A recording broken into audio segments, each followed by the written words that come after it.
where 4 workers were killed in a mass shooting last year. So if you are here and you worked in the building or still work in the building and were friends of any of the workers who lost their lives, we welcome you to come join us in our ceremony. We're here to honor the lives of workers, and you are 100% welcome to join us, even if you're just hearing about it now.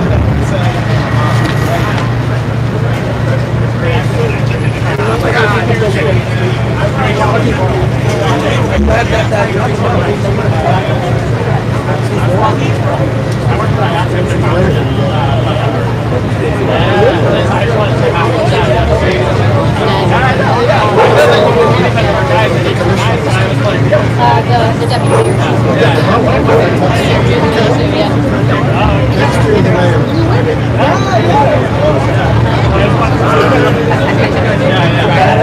Right here.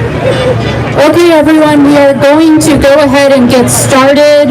Again, thank you all for being here.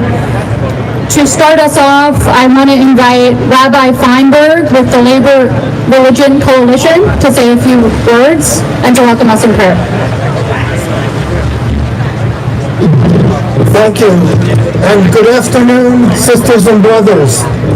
I'd like to offer this invocation, this prayer, on behalf of people of all faiths and of none, because we're united in goodwill here. Holy One of blessing, God of all humanity, you gather us here today from across our city, from our many neighborhoods and communities, from our workplaces and union halls, from our schools and universities, from our mosques, our synagogues, our churches and temples. You gather us in all of our splendid diversity to be here of one voice, one heart, one intention, to remember and to mourn for all New York City workers who died on the job this past year, and particularly standing here, those who were killed in a tragic mass shooting in this building. All of these workers died and perished due to lack of health security concerns, health and safety, basic security, but most of all, they're victims of greed. They're victims of the placing of profit over the sanctity of human life. We gather here in grief and in rage. We mourn and we organize for worker rights, for immigrant rights, for basic democratic rights, all of which are under vicious and sustained attack. But here together, we remember our fallen, and we pledge in their names to carry on the work, labor's true work, the work of justice, the work of community, the work of sanctuary, the work of compassion, the work of solidarity.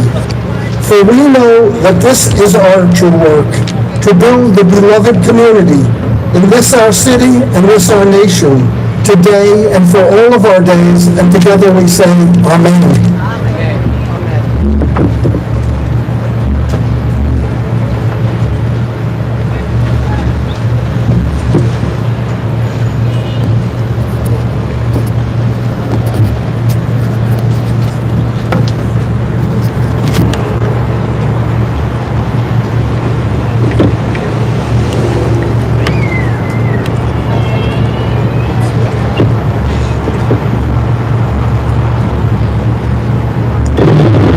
We want to next invite the Vice President at 32 BJ, Israel Melendez, who's going to say a few words for us. Thank you, everyone. Thank you. Again, my name is Israel Melendez. I'm one of the Vice Presidents here at 32 BJ, and I run a union-wide security division. But out of the 22,000 members we have here in New York City, we have 78 cleaners and 33 security officers here at 345 Park. Again, it's an honor to be out here with everyone. It's wonderful to see all our labor allies here together to honor our fallen brothers and sisters, workers making a living to support their families who have died or fallen sick on the job. Today we recognize the sacrifices made by all essential workers on the front lines and to renew the fight for strong safety and health protections. Being today outside 345 Park Avenue is a somber reminder of the tragedy. It was a devastating day when the shooter came into the building and opened fire. We lost 4 souls, including our dear brother, Alan Etienne, a security officer who devoted his life to supporting his family, who came from Haiti in pursuit of a good life here in New York City. A man who was a supportive mentor to young security officers, beloved by those who spent time with him, a family man, and he tragically died while trying to stop the elevator and saving other lives. Alan is truly a hero here in this city. Along Alan's family, we are making sure that the New Yorkers remember Alan and his legacy. We passed the Alan Etienne Safety and Security Act earlier this year. Our city has shown the nation what it means to stand with security. As a former security officer myself for many years, you never imagine putting that uniform on and going to work and then not making it home. So Alan's sacrifice is a sacrifice that a lot of security officers could really feel deep down, and all New Yorkers can feel.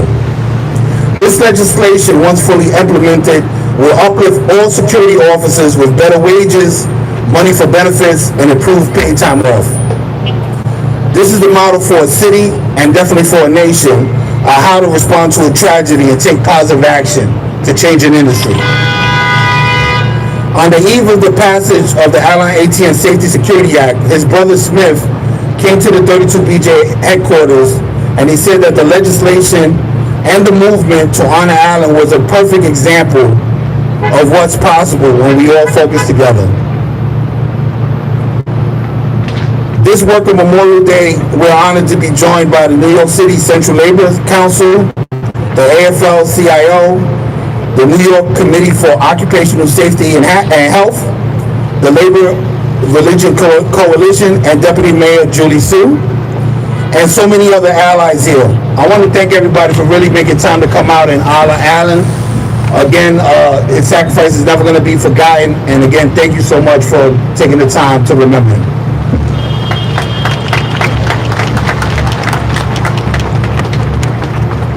Thank you. I want to also acknowledge some of the unions that we see here today, but also some of the unions who lost a member this year. As we, look through our list, we had pilots, ALPA members, firefighters, members of LIUNA, members of Local 731, the Carpenters Union, Sanitation, and NYPD, who are here today to honor their fallen members. For the rest of the agenda today, we want to recognize Deputy Mayor Julie Sue, who always prioritizes workers and has been doing that for many years, and we're excited you're here. Welcome. We will also hear from the Central Labor Council, but I am going to say a few words to just kind of remind folks what Workers' Memorial Day is about, and a little bit about the history of Workers' Memorial Day. It's April 28th. It's this day every year, and we sort of commemorate this anniversary, which is when the Occupational Safety and Health Act became law. And it's not just to mark an occasion, but really to bear witness. And we're here because mothers and fathers, sons and daughters, and neighbors and colleagues went to work and they didn't come home. In the past year, here in New York City, we lost construction workers who were buried under collapsed walls, a flagger who was struck and killed on a highway, a window washer whose safety harness snapped, and a building super who fell from a rooftop that he was aiming to repair. Construction was the most deadly industry, as it often is, and workplace violence was the most deadly issue, which we'll talk about today. Some of the workers have names in our records, and some of you may hold the name of, or held a flower that says name unknown, and that's to represent the workers who didn't get an article written about their death, and who many people might not have heard of. All of these workers are here with us today. Workers we lost who were killed in bodegas and laundromats and restaurant kitchens. We lost one firefighter whose heart gave out while he was fighting a 5-alarm blaze.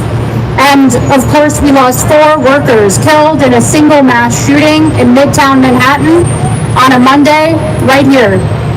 On July 28th of last year, 4 people went to work at 345 Park Avenue and never came home. Dadarul Islam, age 36, Alan Atienne, 46, Wesley LePatner, 43, and Julia Hyman, 27. There's something unbearable about a day like that one. It was ordinary, it was unremarkable, people were just going to work, and it was ordinary until it wasn't. We remember these workers here at the place where they died because their lives mattered. Because every person who walks into a building or on a work site anywhere in New York City deserves to walk out. And they deserve to walk out in the same condition that they walked in. Not injured, not harmed, whether it's psychologically or physically. And every month actually, the Central Labor Council and NICOSH, we compile a list of fatalities, and thank you to the staff of the CLC who do a great job really scanning the press. And you'll be surprised how many Google alerts and kind of how much research goes into just making sure that we don't miss anyone every month. And often we do miss someone. Often there's a name that got past us, and a few months later when the OSHA data comes out, we see that we missed someone. And it's kind of this, almost this process of thinking about the pattern, right? When we see workers who died. This year, you'll hear when we read the names, more than half of the workers who died were Latino. Many were immigrants from all over the world. And I really encourage us to reflect on how we as a city can do better for immigrant workers and all workers so that every single New Yorker can come home safe at the end of the workday. Workers' Memorial Day is a day to grieve, but it's not just a day to grieve. It's a day to remember what we're fighting for.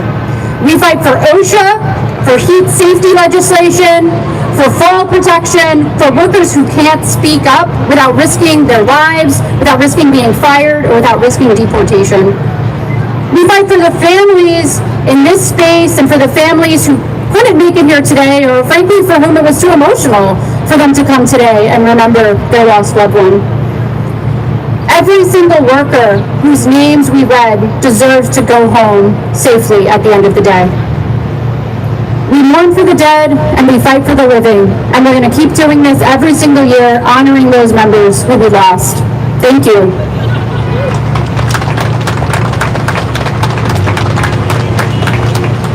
I want to next welcome Janella Hines, the Secretary-Treasurer of the Central Labor Council, to come up and say a few words.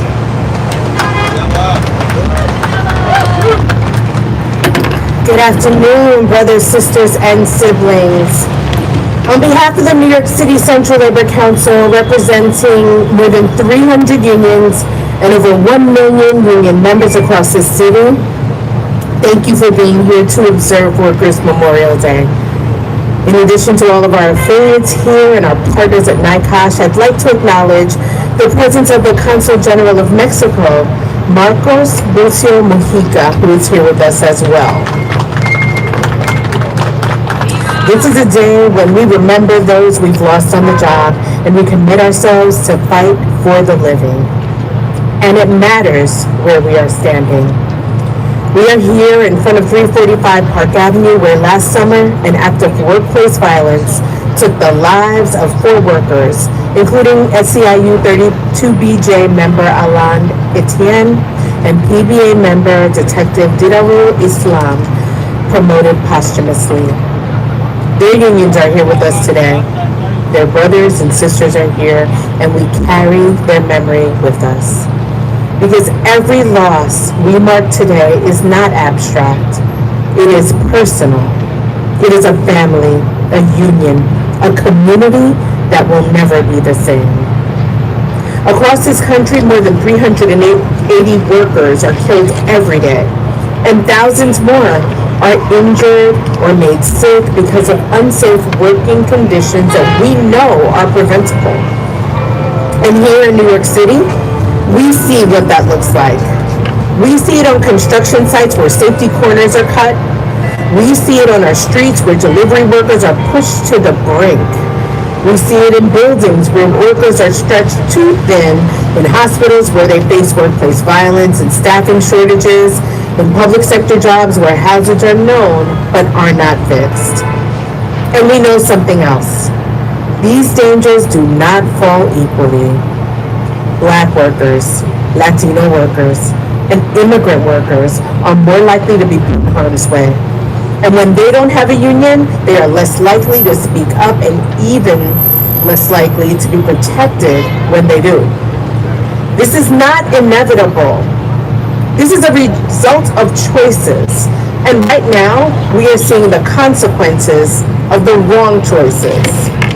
After years of underinvestment, the systems meant to protect workers are being weakened. There are fewer inspectors, fewer investigations, and fewer consequences for employers who break the law. At the national level, it will take OSHA 191 years to inspect every workplace just once. 191 years. Think about what that means in a city like New York where millions of people go to work every day. When no one is watching, too many employers cut corners. They move faster, they take risks, and working people pay the price. That is why today is not only about remembrance, it is about responsibility. Because we know what makes jobs safer. Unions make jobs safer. A union means training, standards, and enforcement. It means a worker can speak up without fear. It means a seat at the table where life and death decisions are made. And in New York, we have seen the difference that makes. But we also know the job is not finished. We have to defend the protections that generations fought to win. We have to demand real investment in enforcement and inspection. We have to hold employers and elected leaders accountable when they weaken safety standards. We have to keep organizing because the strongest protection any worker has is a union. That is how we honor the workers we lost at 345 Park Avenue. That is how we honor every worker we remember today. We mourn for the dead, and we fight every single day for the living. Thank you. It is now my honor to introduce New York City Deputy Mayor for Economic Justice, Julie Su.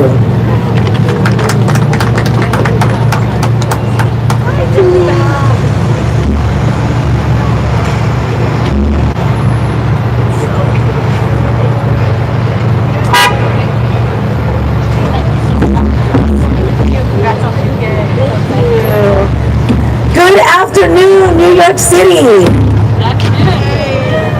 Janella, thank you so much. It's such a privilege to work with you in New York City to support the power of working people on the job and in their lives.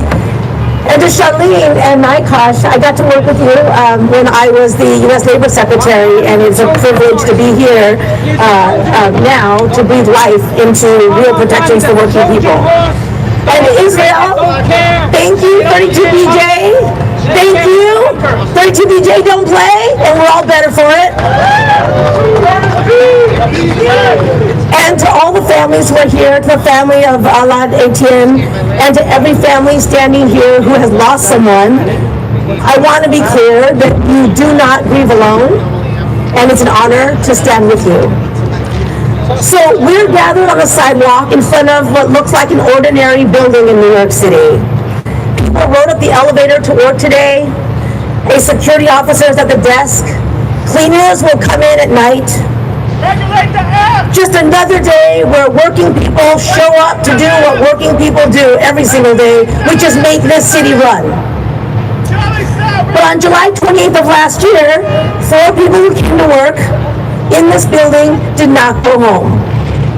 Among them, you already heard this, was Brother Alan Etienne, a 32BJ member, a security officer, a father of 2, a son of Haiti, a brother described as more than a brother, a light in our lives. He took his job seriously, and he believed that that protecting other people was worth doing, and he was killed at his post. Every name we read today will be a name like that. A construction worker who fell at Hudson Yards. A bodega worker stabbed defending his store. Cadets on a training ship. A window washer whose harness snapped. A firefighter who responded to an alarm. A super who confronted a thief. 2 pilots at LaGuardia. A sanitation worker. A laundromat worker. A grocery worker. A police officer. More than 40 New Yorkers in 1 year in one city. Each one a full person outside of work. Each one a family member. Each one a hole in the fabric of the city that will never be filled. We honor each one today, and we also hold on to the children who kissed their moms and dads goodbye that morning, never knowing that it would be the last time. Or the husbands and wives who said, "See you tonight," and did not realize that it wouldn't be true. We use a word at events like this, you've already heard it. That word is solidarity. And it can sound like a slogan until you stand in a moment like this. Solidarity is not a slogan. It's what we do. It's how we show up. It's saying these names out loud and refusing to let them disappear. It's all of us saying, presente. I want to say something else about solidarity that the labor movement knows really well. I came to this work a long time ago, fighting alongside immigrant workers in California. And it is something I have seen throughout my life, which is that every safety law on the books is there because working people stood in solidarity and said that we deserve to come home healthy and safe at the end of every single work shift. OSHA is on the books because working people demanded it. Every union contract that says a worker can refuse unsafe work was won that way. But on this day, on this Worker Memorial Day, I want to honor the memory of our sisters and brothers by asking this. Why is it that it so often takes a tragedy for things to change? At the Triangle Shirtwaist Factory, yes, things changed after 146, mostly immigrant women, died. But the workers have been raising their voices for a long time before that fire. We have laws, Brother Isabel said this already, we have laws made for workers who died. But what would have happened if we had listened to them before the tragedy? Not just on special days, but every day. Mayor Mamdani knows that it is working people that make this city run. And it's working people who don't just have a seat at the table in this administration, but are setting the agenda. That's the kind of solidarity you should expect and you should get.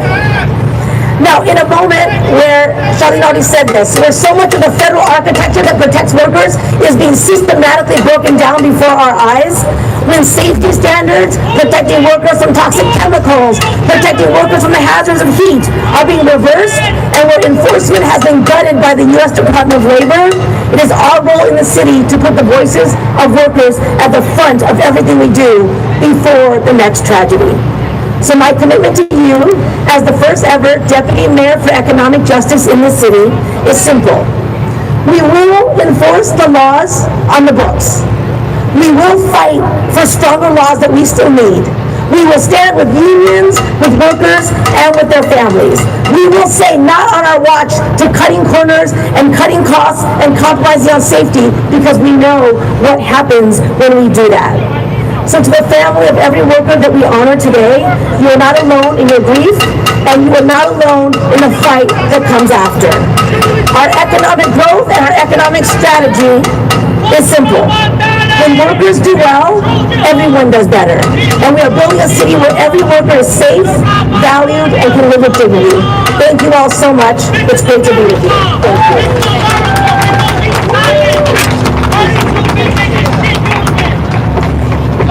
Thank you so so much to Deputy Mayor Sue. It's so amazing to not only see the Office of Economic Justice, the new office, but let's give a round of applause for Deputy Mayor Sue for all of the work that she's building with the Economic Justice Office, newly minted. We're so excited to see this new initiative. Thank you again for the administration for showing support for your event today. So again, today is an opportunity for us to talk about workers who've lost their lives on the job, and it's an opportunity for us to say their names. It's something we say often in this industry: say their names, remember their lives, remember who they were. So every person who's here today, if you want the opportunity to have a flower, I welcome you to. We have the names of 3 individuals, in addition to the 32 BJ member who lost his life. So I'm going to ask folks, anyone to kind of come to the front of the stage. We're going to actually give you a microphone to read the name of the worker who lost their life. So again, you'll see the little label right here on the bottom of your flower. I want to invite the first person to read a name is the General Counsel and the Consulate of Mexico. So please come to the stage and read the name of the member.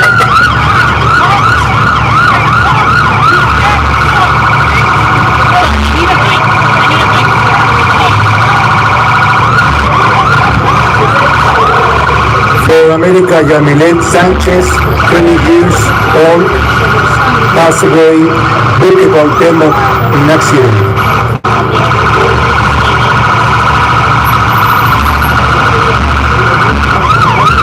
For Adam Jair Marcos, 22 years old, bookable demo too.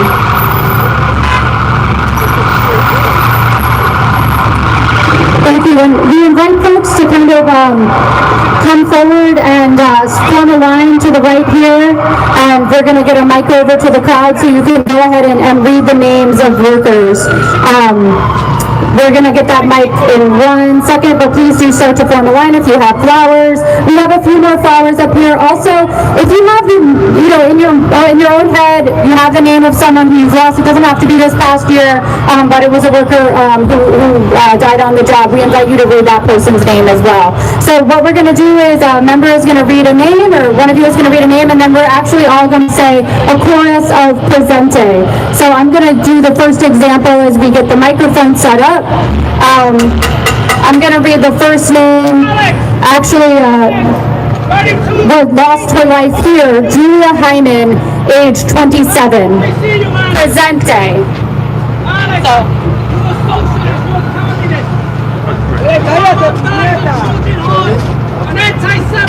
Colin Kelly, presenter.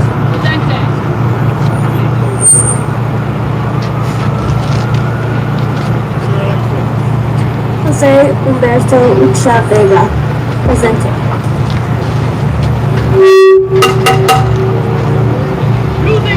Manuel Tambrix, presente.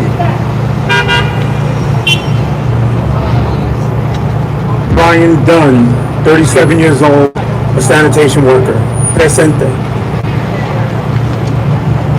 Chris Edwards, 46, presente. America Yamilet Sanchez, 20.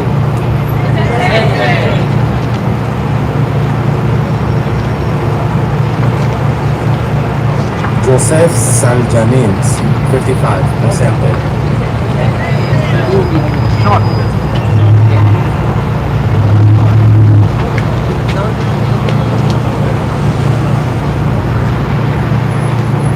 Boom Avoli, 41.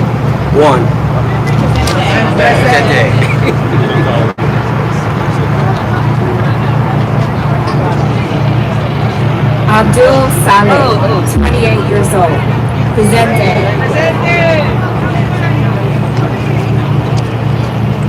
Unknown, 42. Presente. Carlos Zapata, 59. Leobardo Hernandez, 64 years old.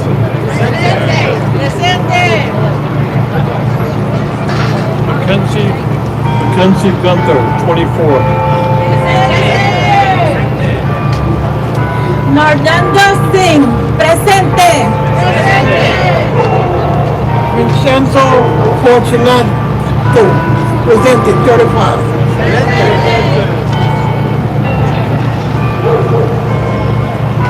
Uno, 47.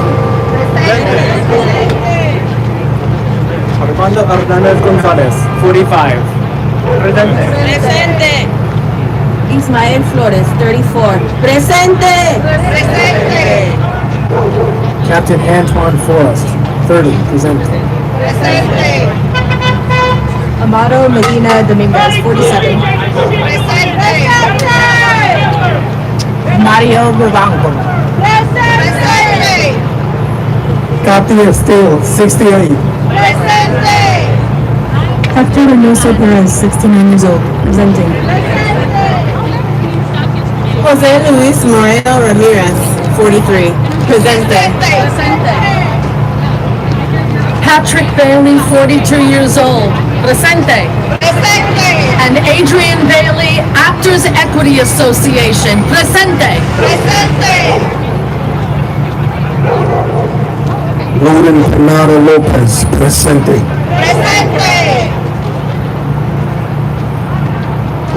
Isabel Alvarez, 44, presente. Diego Sandoval Nava, 33. Presente. Robert Leon Pugh. Presente. Anda Grandier Bustamante Huanca, 25 years old, presente. Jorge Sanchez, 52, presente. Juan Carlos Montoya Hernandez, age 43, presente.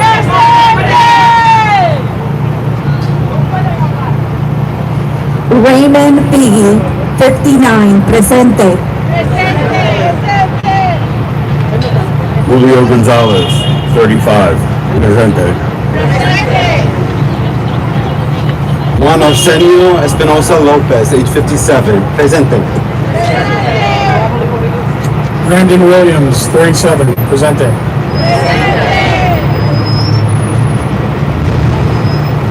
Michael McDermott, New York Metro Area Postal Union, crushed by a machine at age 27.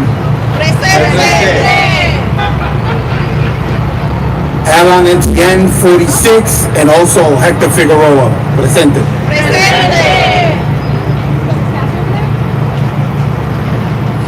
D.W. Islam, 36 years old.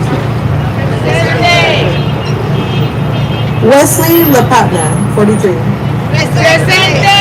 And Edgar Pazmiño. Dominic Lowry, 31.